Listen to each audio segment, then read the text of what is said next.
Pour réaliser cette décoration de votre porte d'entrée, vous avez besoin du tapis rose, de la lame rotative, de différentes feuilles de feutrine, du rouleau applicateur, d'une corde pour attacher votre couronne, d'une colle blanche, d'un fil de fer, d'un cerceau de broderie qui existe en différentes tailles. On va lancer la découpe. Vous pouvez retrouver les narcisses et les feuilles dans la page ressources de mon blog et les télécharger gratuitement pour réaliser facilement ce lapin en couronne.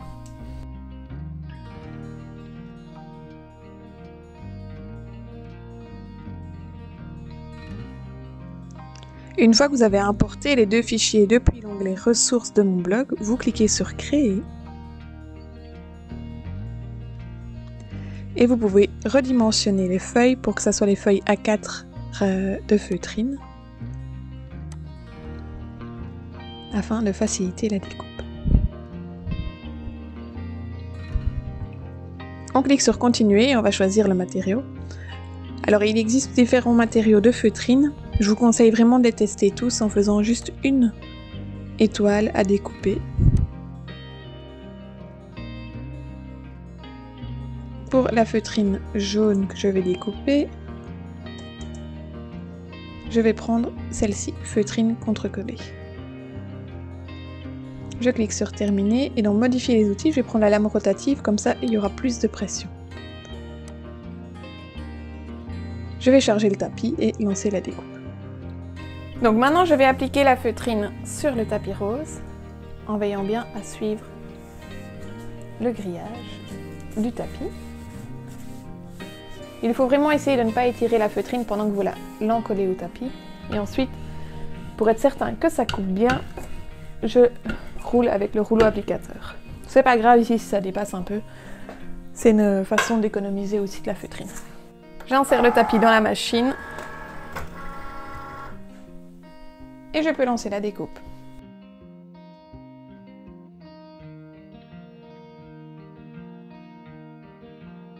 Et voilà, la découpe est terminée. On va pouvoir enlever les feuilles.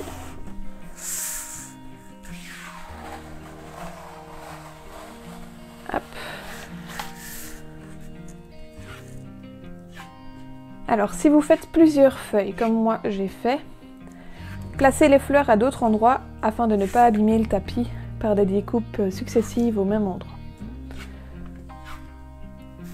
Hop. Pour le tapis rose, le nettoyage est très compliqué. Je vous conseille d'aller délicatement avec le racloir enlever les résidus de feutrine avant de commencer une autre découpe.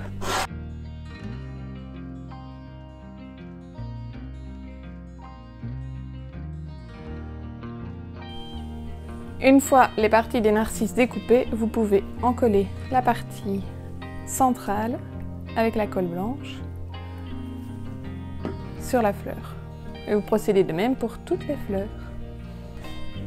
Avec le fil de fer, on va attacher les deux anneaux ensemble à cette partie-ci.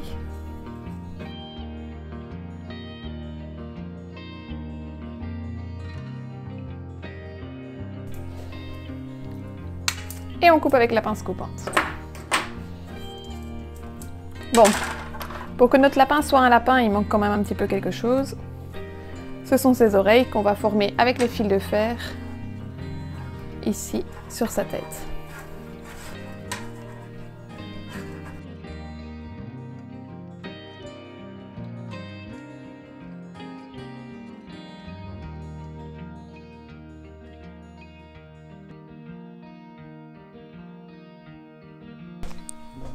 Voilà, les deux oreilles du lapin sont formées. On va pouvoir passer à l'application des feuilles sur la structure. Je commence par les plus épaisses et les plus larges, afin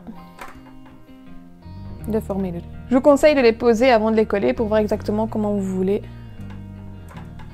les appliquer.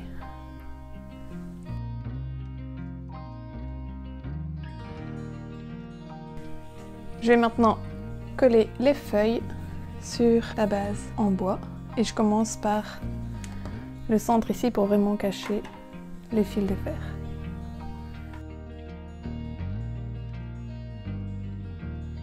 Quand on colle les narcisses, moi je les colle par 3, comme ceci. Et ensuite on continue avec les feuilles. J'ai fini de coller les feuilles et les narcisses sur le lapin. Pour les oreilles, je vous conseille de faire en double couche afin de maintenir avec le fil de fer. Ici, j'ai attendu que ça sèche et je vois qu'il y a des petites taches blanches parce que j'ai un petit peu abusé sur la colle, donc je vais les cacher avec des morceaux de feuilles qui me restent.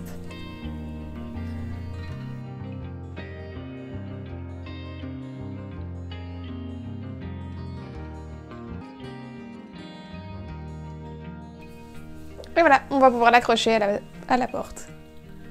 N'hésitez pas à aller sur mon blog et à bientôt pour d'autres vidéos.